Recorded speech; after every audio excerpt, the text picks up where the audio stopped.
안녕하세요, 여러분. 잘 지내고 있나요? 여러분, 등교하지 못하는 시간이 점점 길어져서 여러분 얼굴을 본지 한참 된 것 같은데요. 이럴 때일수록 좀 마음이 풀어지게 되어 있는데 긴장을 늦추지 말고 원래 학교에서 생활했던 생활 습관을 잘 기억하고 오늘도 즐겁게 학습을 시작하도록 하겠습니다. 오늘 통합사회 지리 파트고요. 오늘은 1단원에서 세 번째 중단원, 행복한 삶을 실현하기 위한 조건에 대한 내용입니다. 아마 지난 시간에 우리가 여러 서양과 동양의 행복의 조건을 학자마다 어떻게 얘기했는지, 행복한 삶이란 무엇인지 어떻게 얘기했는지 살펴보았는데요. 그 뒤에 아마 명화로 알아보는 행복이란 이런 부분이 있을 거예요. 근데 그 부분은 건너뛰고 다음에 나오는 우리가 간단한 내용, 행복한 삶을 실현하기 위한 조건, 딱 두 쪽만 학습을 하도록 할 테니까요. 여러분 많이 길지 않으니까 끝까지 열심히 잘 들어주세요.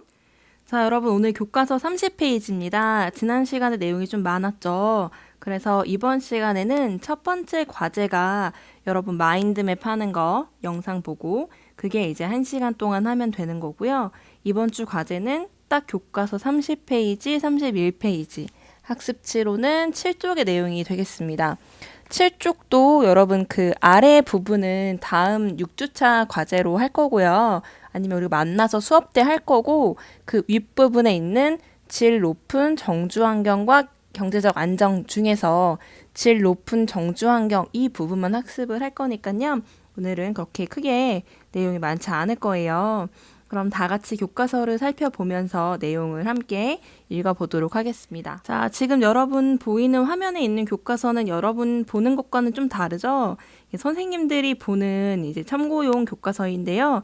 여긴 답과 설명이 좀 자세하게 나와 있어서 여러분 학습할 때 좀 더 도움이 될 것 같아서 여러분 이 화면으로 하니까 필요한 사람은 여기 있는 설명을 적어도 좋고요. 적지 않아도 상관이 없으니까 편안하게 여러분 들으시면 되겠습니다. 자, 여러분 부탄이란 나라를 아시나요? 선생님도 이 부탄이란 나라를 여행하고 싶은 이제 마음이 예전에 대학교 때부터 이제 어떤 책을 통해서 부탄을 알게 되어서 지금도 늘 여행을 가고 싶은 국가 중에 하나인데요. 이 부탄이란 곳이 세계에서 가장 행복한 나라로 손꼽히는 도시예요. 그 삶의 만족도, 행복 지수가 가장 높다라고 하죠. 근데 우리가 알고 있는 그런 세속적인 기준에서의 행복이라는 좀 거리가 멀 수도 있어요. 왜냐하면 다른 선진국들처럼 경제적으로 부유하거나 그러지는 않거든요. 그러면 부탄 사람들이 그럼에도 행복을 느끼는 이유가 뭘까라는 거예요. 자, 여기 보면요. 부탄은 나라의 산림이 국토의 60%를 밑돌지 않도록 헌법으로 규정하고 있다라는 거예요. 자연 환경을 보호하기 위해서 굉장히 애쓰고 있죠.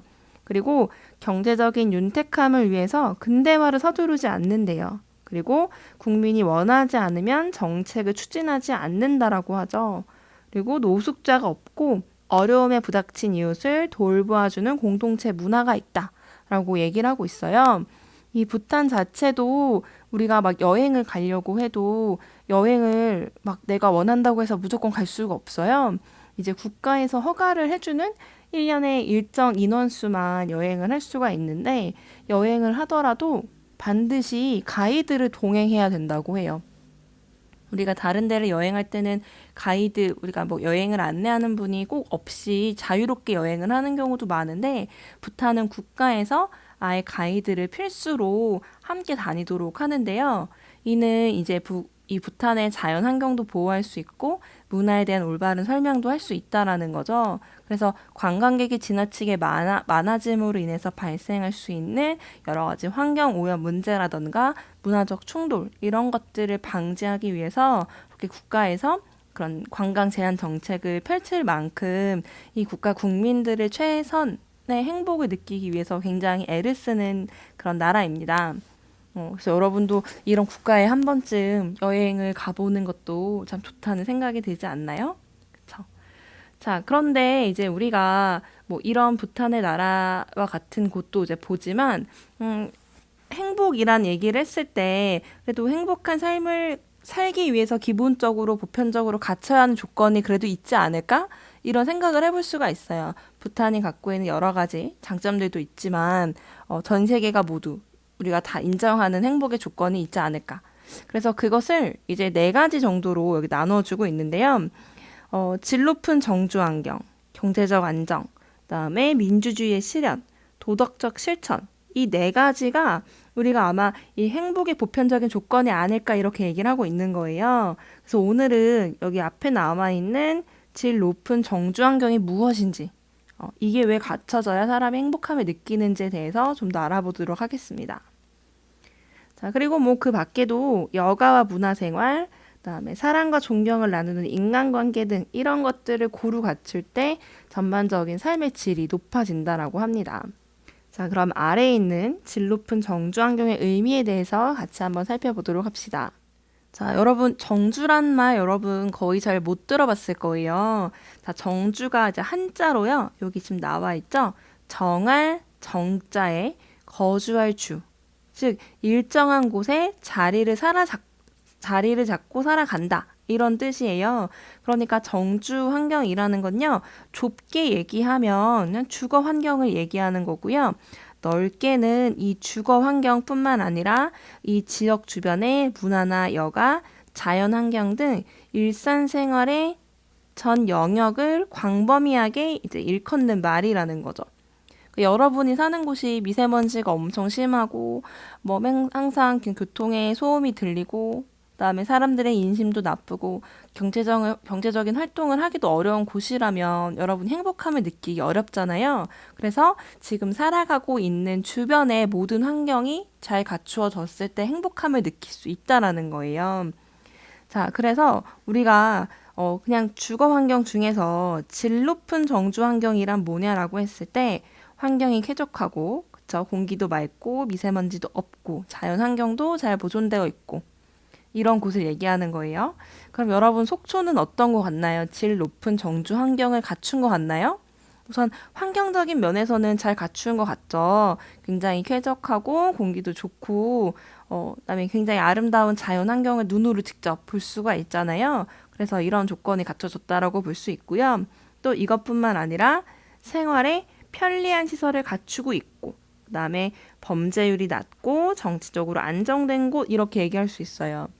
선생님이 요즘에 계속 그 미얀마 민주화 이제 그런 관련한 이야기를 많이 하는데 지금 정치적으로 굉장히 불안정한 상황이고 하루에도 수십 명의 사상자가 나오는 그런 상황인데 그런 곳이라면 정치적으로 지금 굉장히 불안정해서 나의 자유가 억압받고 나의 자유가 아니면 신체의 어떤 위협이 침해받는 상황이라면 우리가 굉장히 행복함을 당연히 못 느끼겠죠. 그래서 이런 범죄율도 낮고 내가 길거리 밖을 나가도 내가 막 누가 내 핸드폰을 그냥 길거리에서 누가 뭐 이렇게 가져갈까 봐 막 겁내면서 다니지는 않잖아요. 그래서 그런 곳이 아니라면 우리가 이제 행복함을 느낄 수 있다라는 거예요. 근데 이 환경이라는 건요, 내가 살고 있는 곳의 그런 물리적인 여건만 해당하는 게 아니라 우리가 어떤 지각이나 태도나 감정에 영향을 미친대요. 여러분이 지금 뭐 이사를 여러 번 해서 속초 말고 다른 지역에 살았던 친구도 있을 수 있지만 되게 많은 학생은 속초에서 태어나서 지금까지 거주하는 사람이 많을 텐데요. 여러분은 지금 속초에 대해서 어떻게 느끼나요? 질 좋은 정주 환경이라고 느끼나요? 아니면 속초를 생각했을 때 마음이 따뜻해지거나 기분이 좋아지나요? 여러분이 아마 이제 속초에 계속 살았기 때문에 그런 생각을 덜 할 수 있어요. 그냥 더 큰 대도시로 나가고 싶다. 문화생활을 좀 더 누릴 수 있는 곳으로 가보고 싶다. 이런 생각을 할 수도 있거든요. 그런데 막상 속초를 떠나보면 이 속초가 갖고 있는 장소감, 여러분이 어린 시절을 여기서 보냈을 때 느꼈던 추억, 이런 것들이 굉장히 속초를 그리운 장소로 만들어준다라는 거죠. 그래서 우리가 특정한 장소에서 어떤 정서적 유대감을 느끼기도 하는데요. 이런 감정을 우리가 장소감이라고 얘기를 해요. 장소감. 그래서 그 장소는 단순히 내 주거 환경만 만들어주는 게 아니라 그 장소에서 느끼는 감정까지도 영향을 준다라는 거죠. 그래서 이제 우리가 살아가는 곳이 어디인가가 굉장히 중요한 이유가 바로 이제 이러한 장소감이나 물리적 환경 모두 영향을 주기 때문이라고 볼 수 있어요. 자, 그러면 아래를 한번 볼게요. 아래 내용요. 자, 바슐라르라는 사람이 공간의 시학이라는 책에서 이런 얘기를 했대요. 삶은 지배 품속에 포근하게 자리 잡고 보호받으면서 시작한다. 그러니까 우리가 난민이 아닌 이상은 어떤 가정이라는 울타리 혹은 집이라는 울타리 안에서 보호받으며 살아가고 있는 거죠. 여러분 정말 집 없이 바깥에서 노숙한다고 생각을 해보세요. 온갖 위험에 시달리겠죠. 그렇죠? 그리고 이 집은 인간이 태어나서 최초로 경험하는 공간이래요. 그래서 이 거친 세상에 내던져지기 전에 인간을 품어주는 요람이다. 집에 놓인 서랍이나 상자 혹은 장롱 속에는 그 집에 사는 이들의 삶의 역사가 고스란히 보관되어 있다. 그 속에는 과거, 현재, 미래가 담겨 있다. 그래서 여러분들 지금 여러분들 방이나 사는 장소가 여러분들이 이제 작은 어떤 습관도 보여줄 수 있고 여러분의 사소한 취향도 보여줄 수 있고 여러분이 이제 생각하고 있는 여러 가지 것들이 집 안에 이미 배치가 되어 있는 거잖아요. 가장 편한 어떤 동선으로 이미 배치가 되어 있기도 하고 본인이 좋아하는 사진도 걸어놓을 수도 있고 본인이 자주 입는 옷은 뭐 침대 가까이에 둘 수도 있는 거고 아니면 음악 듣기 좋아하는 친구는 스피커를 방 안에 둘 수도 있고 여러분의 뭐 어떤 과거의 모습이나 아니면 현재의 습관들, 현재의 취향들이 다 반영되어 있는 공간인 거예요. 그래서 그 장소에 가보면 그 사람의 과거와 현재를 느낄 수가 있는 거죠. 자, 그래서 오른쪽에 이 친구가 이런 얘기를 해요. 자, 오늘날 우리는 집이 지니고 있는 행복한 공간으로서의 본래 의미를 잃어버린 채 집을 경제적 가치로만 평가하는 건 아닐까? 이런 얘기를 하는 거죠. 요즘에 우리나라 부동산 이슈가 엄청 여러분 많잖아요. 여러분이 뉴스를 조금만 봐도 거의 뉴스에 10가지 내용이 나오면 그중에 막 두세 가지는 부동산 관련한 뉴스가, 집값과 관련한 뉴스가 나오는데, 지금 이렇게 정말 집이라는 것을 경제적 가치, 어떤 투자의 대상으로만 보아야 하는가라는 거예요. 우리가 이 집이 얼마이든 이 집 안에서 느낄 수 있는 개인의 행복한 감정, 이런 것들은 우리가 뭐 다를 수 있다라는 거죠. 아무리 집이 비싸도 그 안에서 뭐 행복하지 않음을 느끼는 사람도 있을 거고 아니면 집의 경제적 가치가 크지 않아도 그 안에서 굉장히 행복함을 느끼는 사람도 있을 수 있다라는 거예요. 그래서 우리가 너무 그런 경제적 가치에만 매몰돼 가지고 집을 하나의 어떤 부의 축적의 수단으로만 보는 것이 지금 너무 큰 문제가 되고 있는 거잖아요. 우리나라뿐만 아니라 사실 전 세계적으로도 이런 집값 상승, 특히 뭐 아파트값 상승 이런 것들이 엄청 큰 문제가 되고 있죠. 그래서 이런 걸 한번 생각해 보면 좋을 것 같아요. 자, 그러면 오른쪽에 자료를 보면서 한번 정리해 보도록 하겠습니다. 자, 31페이지에서요. 행복한 삶을 위한 질 높은 정주 환경은 어떤 모습일까? 과거와 현재를 비교해서 지금 나타냈거든요. 그래서 이제 과거의 모습을 보면요. 이 과거의 모습, 이 책이 되게 중요해요. 여러분 나중에 한국지리 가더라도 이 책이 자주 나오게 되는데 왜냐면 이 이중환이라는 분이 우리나라 신학자 분 중에 하나고요. 택리지라는 책을 통해서 이제 사람이 어디에 살면 좋은지 그리고 뭐 각 지역의 특징 이런 것들을 아주 잘 모아놓은 택리지가 하나의 지리 서적이에요. 그래서 이 실학자에 의해 만들어진 지리 서적이라 조선 후기 사람들이 이 어떤 곳을 살기 좋은 곳으로 생각했는지를 잘 담고 있는 거거든요. 그래서 이런 자료를 통해서 우리 과거 조상들의 어떤 국토에 대한 인식이나 아니면 뭐 이런 이상적인 정주 환경에 대한 인식을 볼 수 있어서 굉장히 중요한 자료라고 볼 수 있습니다. 자, 여기에는요, 이 네 가지가 우리가 사람이 살기 좋은 조건을 갖췄다라고 얘기를 해요. 그래서 하나씩 따져보면요, 지리, 그리고 생리, 그다음에 인심, 그리고 산수. 이 네 가지가 갖춰져야 된다라는 거예요. 네 가지 중에서 하나라도 모자라면 살기 좋은 땅이 아니다. 이렇게 얘기를 한 거예요. 그러면 각각이 무엇인지를 한번 보도록 할게요.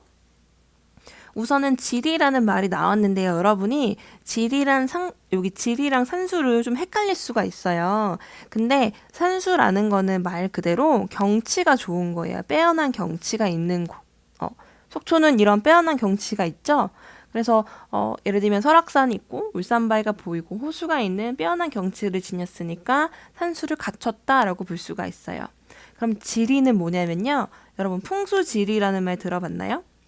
지리적 명당이라는 거예요. 풍수지리적 관점에서 명당이어야 한다라는 거예요. 그래서 우리 과거 조상님들은 산이나 아니면 강 이런 배치를 통해서 어떤 장소가 굉장히 좋은 곳. 그래서 이 좋은 곳에 살면 뭐 인재도 나올 수가 있고, 그다음에 자손이 대대손손 이제 훌륭하게 살 수 있다. 뭐 이런 얘기도 하고, 이래서 산과 강 이런 배치를 통해서 어떤 지리적으로 사람이 살기 좋은 명당이란 걸 찾으려고 했는데, 이런 지리적 명당에 해당하는가라는 것이 바로 지리라는 거예요. 그러니까 산수와는 좀 다른 거죠. 산수는 경치가 좋은 것인가 라는 얘기하는 거고, 지리는 산세나 아니면 강의 위치 그런 걸 다 따져 보았을 때 그 위치가 갖는 어떤 뭐 지리적 이점, 명당, 과거 명당이란 거는 살기 좋은 땅을 의미하는 거고요. 이 살기 좋은 땅에 살면 자손들이 대대손손 행복하게 살 수 있고, 그리고 뭐 옛날에는 뭐 경제적 이득도 없고 이런 거예요. 우리가 특히나 주거지를 고르거나 특히 아니면 뭐 묘소 자리 같은 것들을 선정할 때 이곳이 명당인가 아닌가 이런 것들을 이제 보잖아요. 그래서 그런 부분들이 바로 지리라고 할 수가 있습니다. 그래서 여러분 배산임수 이런 얘기 들어봤나요? 배산임수. 옛날에는 이런 명당이 배산임수를 갖추면 명당이다 이런 얘기를 했어요.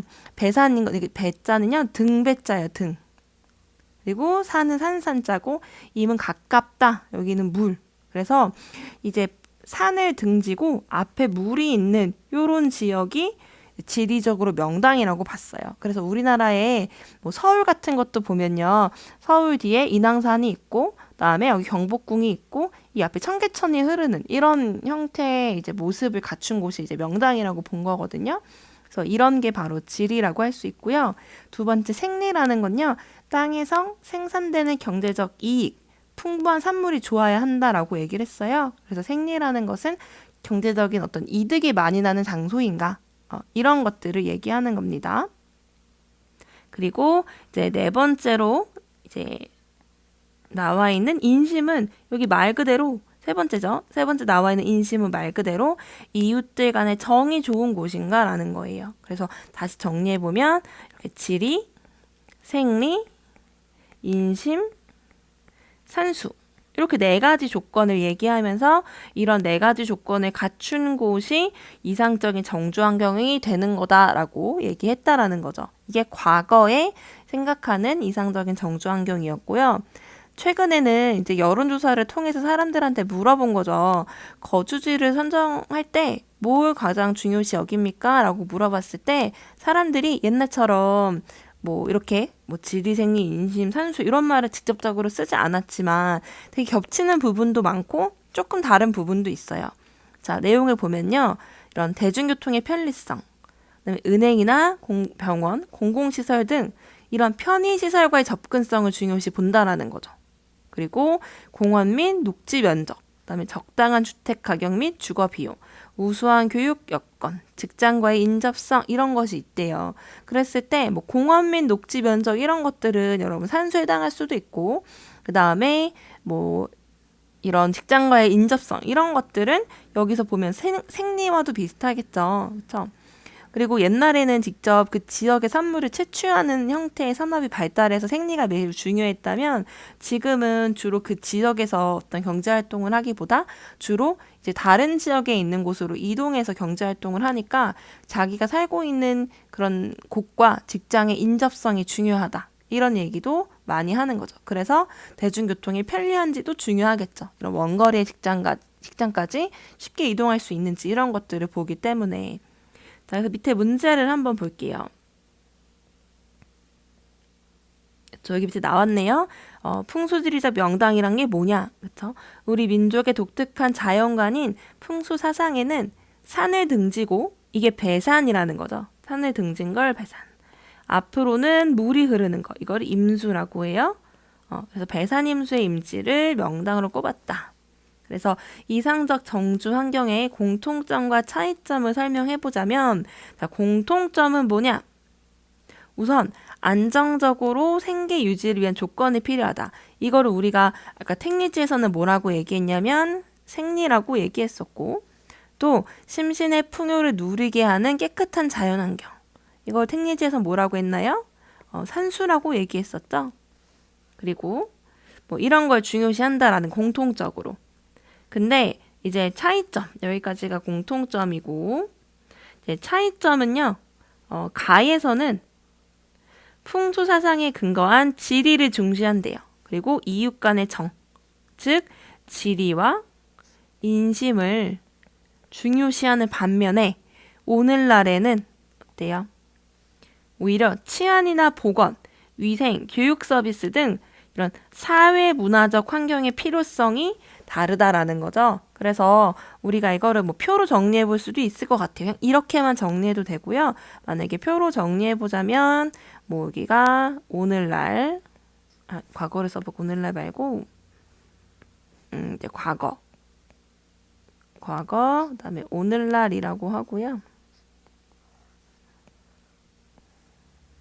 자, 공통점은 그다음에 경제적으로 굉장히 풍요로운 환경, 생리라고 써볼게요.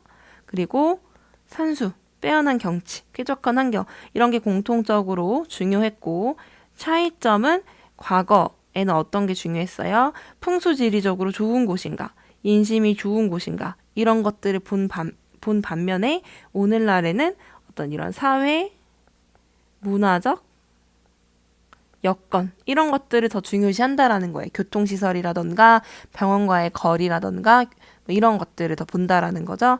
이렇게 여러분 표로도 정리해 볼 수 있겠습니다. 자, 우리 아래에 있는 건축가가 들려주는 행복한 공간 이야기 내용을 보도록 하겠습니다. 면사무소에는 우리가 목욕탕이 있을까요? 우리 만약에 여기 속초시에도 속초시청에 여러분 목욕탕이 있을까요? 없겠죠. 근데 여기에는 목욕탕이 있는 거예요. 자, 여기 왜 목욕탕이 있냐면 우리가 이제 뭐 어떤 가정들은 지금도 이 목욕 시설이 잘 갖춰져 있어서 겨울에 따뜻하게 목욕을 할 수가 있지만 어떤 지역들은 이런 목욕 시설이 갖춰지지 않아서 이제 목욕탕에 가야만 제대로 씻을 수 있는 그런 가정들이 있다라는 건데, 이제 만약에 그 지역에 목욕탕이 없으면 아주 먼 거리까지 가서 씻어야 한다라는 거죠. 그러니까 우리가 생각하는 누구나 집에서 따뜻하게 샤워하고 씻는 것이 이게 모두 당연한 것이 아니고 일부 계층에게는 이게 또 일부 지역 사람들에게는 이게 매우 어려운 힘든 일 중에 하나라는 거예요. 그래서 이런 사람들을 위해서 면사무소에 목욕탕을 설계하게 된 사람의 이야기입니다. 자, 제가 시골 면사무소 설계를 맡게 되었을 때 일이지요. 다른 건축가들은 먼저 설계 도면을 그렸지요. 저는 설계 도면을 그리는 대신 먼저 주민들을 찾아다니며 무엇이 가장 필요한지 묻고 다니기 시작했어요. 처음에는 필요한 게 없다고 하시던 주민들도 제가 하도 집요하게 물어보니 목욕탕을 지어달라고 하시더군요. 그 동네에 목욕탕이 없어서 농사일로 지친 몸을 욕조에 담그려고 사람들이 한 달에 한두 번 차를 타고 이웃 도시까지 간다고 하시면서요. 그래서 홀수 짝수제로 남탕과 여탕이 운영되는 면사무소를 짓게 되었지요. 건축가로서 제가 한 일은 원래 그곳에 있었던 사람들의 요구를 공간으로 번역하는 것이랍니다. 건축은 근사한 형태를 만드는 작업이 아니라 사람들의 삶을 섬세하게 조직하는 일이니까요. 라고 얘기를 했어요. 이걸 보면서 여러분, 우리나라에 있는 많은 외관이 막 멋있고 첨단 시설을 자랑하는 건축물을 보면서 한번 생각을 하게 되는 거죠. 정말 그러한 공간들이 그곳에 살아가는 사람들에게 정말 적합한 공간인 건가? 사람들이 정말 필요로 하는 공간인 건가? 라는 거 생각을 하면서 여러분들이 나중에 이런 건축 설계를 뭐 진로로 희망하는 친구들이 있다면 이런 부분들을 항상 생각을 해야겠죠. 어떤 일부 계층만을 위한 것이 아니라 그 지역의 다수를 위한 공간이 만들어질 수 있도록 해야 된다라는 거. 이게 우리가 얘기하는 행복한 정주 공간에 대한 내용입니다. 그러면 학습지 내용을 여러분 한번 정리하면서 빈칸에 들어갈 말들을 채우면서요. 학습 내용을 한번 정리해 보도록 할게요. 그러면 학습지 7페이지를 여러분 보시면 됩니다. 자, 행복한 삶을 위한 조건. 우리가 학습지 7쪽 제목에요. 질 높은 정주 환경과 경제적 안정이라고 나와 있는데요. 먼저 정주 환경이 무엇인가 작게 나와 있어요. 자, 여기 슬래시로 지금 나눠져 있는데 이 앞에 인간이 정착하여 살아가고 있는 지역의 생존 환경, 이거는 좁은 의미의 정주 환경을 얘기하는 거고요. 뒤에 있는 주거 환경에서부터 문화, 여가, 자연 환경 등 일상의 전 영역을 광범위하게 일컫는 말, 이거는 넓은 의미에서의 정주의 의미가 되겠죠. 그럼 질 높은 정주 환경이라는 것은 장소, 공간은 그곳에서 살아가는 사람들의 기억과 역사를 담고 있는 저장고로서 인간의 행복과 긴밀한 관련을 맺는다. 자, 그래서 이런 곳은 우리가 질이 높은 정주 환경이라고 얘기한다. 환경이 쾌적하고 위생적이고 생활에 편리한 시설을 갖추고 범죄율이 낮고 정치적으로 안정된 곳. 그렇죠? 자, 그럼 이러한 공간이 왜 필요하느냐? 이제 공간은 거기 머무는 사람들의 생각, 그리고 감정, 이런 거 영향을 많이 미친다라는 거죠. 그래서 특정 장소에 이런 정서적 유대감, 즉 장소감을 느끼게 하기 때문에 물리적 환경 이상의 의미를 지닌다. 그래서 질 높은 정주 환경이 더욱더 필요하다. 사람들은 특정 장소에서 여러분 특정 장소에 가면 떠오르는 기억이 있을 거예요. 만약에 학교를 졸업하고 나면 학교에 나중에 언젠가 다시 올 수 있는데 그때 나무 옆에 있는 벤치를 봤을 때, 운동장을 보았을 때 여러분이 각 장소에서 느껴지는 감정이 다르잖아요. 그런 것처럼 이 각 장소마다 사람들의 소중한 기억이 저장되어 있다라는 거죠. 그래서 그곳에서 살아가는 사람들의 기억과 역사를 담고 있는 저장고의 역할도 한다. 그래서 인간의 행복과 긴밀한 관련을 가지고 있다. 자, 그럼 우리가 보다 질 높은 정주 환경을 만들기 위해서 어떤 노력을 해야 하느냐라는 거죠. 첫 번째는 우선은 내가 살고 있는 집, 주거 환경이 좋아야 한다라는 거죠. 안락해야 되고 편리해야 돼요. 그래서 지금 정부의 주택 개발 정책 이것 때문에 굉장히 이슈가 많이 되고 있는데 이제 많은 사람들이 좋은 그런 주거 환경을 갖추고 살아갈 수 있도록 정부가 이런 이제 비용이 굉장히 저렴한 사람들이 저렴하게 들어갈 수 있는 높은 수준의 주거 환경을 많이 이제 공급을 해줘야 하고요. 그리고 대중교통 시설이 확보가 되어 있어서 원하는 곳으로 쉽게 이동할 수 있어야 한다라는 겁니다. 그리고 국민들에게 일정한 교육과 의료 혜택을 주어야 한다라는 거예요. 우리가 특정 장소에 산다고 해서 의료 혜택을 받지 못하고 교육적 혜택을 받지 못하고 소외되면 안 되겠죠. 그래서 이런 시설들을 각 지역마다 지금 설치해야 되는 것이고, 그래서 우리가 요즘 국가에서도 공공의료란 개념을 가지고 굉장히 많이 얘기를 하고 있는데 각 지역마다 공공의료 시설들, 그래서 의대 정원 확대 이런 얘기까지 하고 있잖아요. 이런 것이 왜 그런 거예요? 우리가 특히 지금 우리 속초 지역도 산부인과, 그러니까 그런 분만을 하는 산부인과가 이제 없다고 하더라고요. 여러분이 나중에 성인이 되어서 속초에서 가정을 이루고 살았을 때 아이를 낳으려면 강릉까지 가서 아이를 낳아야 하는 거예요. 진통이 오기 시작을 해도 1시간 거리까지 가야 한다는 거죠. 이런 곳이 바로 의료 소외 지역이거든요. 그러니까 이런 곳들을 우리가 이제 더 많은 의료 시설들을 보충을 해줘야 한다라는 겁니다. 그리고 삶의 질을 개선하고 보다 인간다운 생활하기 위해서 문화시설, 예술, 체육, 복지시설을 더 마련해야 한다.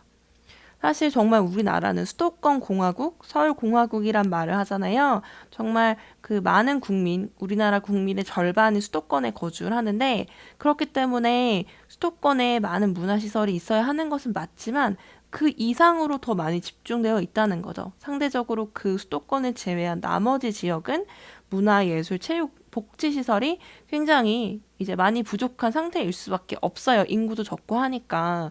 하지만 최소한의 우리가 이런 것들을 누릴 수 있도록 지역마다 문화, 예술, 체육시설 이런 것들을 반드시 마련을 해야 된다라는 겁니다.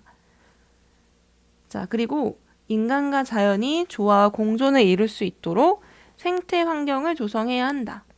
깨끗한 대기의 질, 그리고 우리가 뭐 주변에 있는 하천, 그러면 수질 오염이 없는 깨끗한 하천, 마실 물이 깨끗해야 되고, 이런 생태 환경도 잘 조성이 되어 있어야지 사람이 어떤 휴식도 취하고 이제 재충전의 시간을 가질 수 있잖아요. 말 그대로 힐링의 시간을 가질 수가 있는데, 그런 이제 뭐 정말 건물로만 이루어진 적막한 곳들, 이런 곳들은 살다 보면 정말 이런 뭔가 그 성냥갑에 갇힌 느낌, 답답한 느낌을 가질 수밖에 없어요. 그래서 이런 도심 내 녹지 공간이 좀 더 많아야 한다라는 내용입니다. 자, 몇 가지 자료만 간단히 보고 마무리할게요. 자, 우리가 아까 그런 얘기를 했잖아요.